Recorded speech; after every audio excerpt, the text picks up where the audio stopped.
My name's Megan Redmond. I recently completed a project called Not Winnipeg.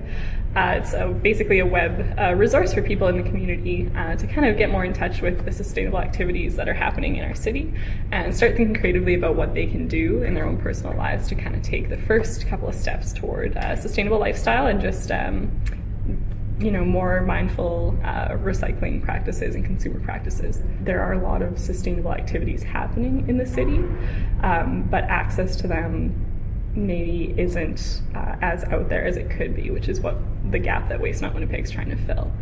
People feel intimidated to even start doing kind of more green practices because there's a bit of a stigma attached to it, negative connotation like, oh, you're just a hippie or a granola cruncher or you're living in Wolseley, but you really don't need to have any of those labels to be doing those kind of things. You can be just a regular person. I think probably the easiest thing to start with is thinking about what you eat. We eat things every day. We need to. Just even how you pack your lunch. You can be using glass containers instead of plastic or Ziploc bags. A lot of people bring their food and then they chuck that out. Using a reusable coffee mug. There's really kind of those simple first steps that just reduce your impact. If you think about, I talked to one girl who said, I started thinking about my yogurt that I have every day, and you have this little cup of yogurt and it comes in a plastic container and has a foil lid, and you have one of those every day, and it's, why do you even need to have your yogurt in this little thing? Just buy a tub of yogurt, scoop it into your own container and reuse it. Sometimes it takes a couple extra steps, but it's really not that difficult. Most of the things I showcase are just people thinking creatively about how they can repurpose stuff that we already have. So a lot of the people I've interviewed on the site are kind of artisans or people that are starting their own business, but thinking sustainably about doing it.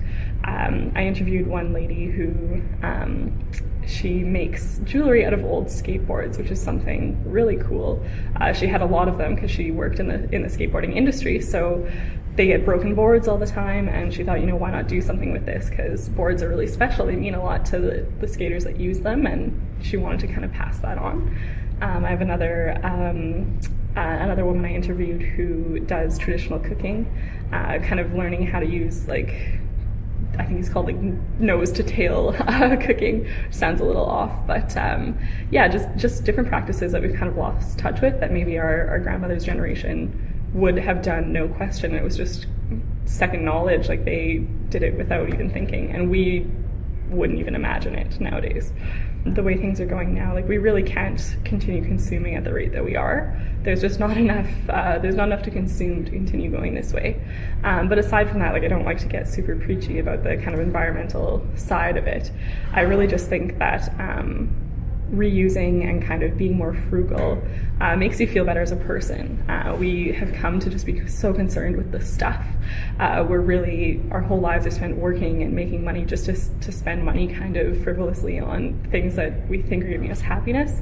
But really, I think people find that once you start doing more things for yourself and really thinking creatively about what you have instead of what you're trying to get, you just feel a lot better. You have a better perspective on life, and less time is spent worrying about things that don't really matter.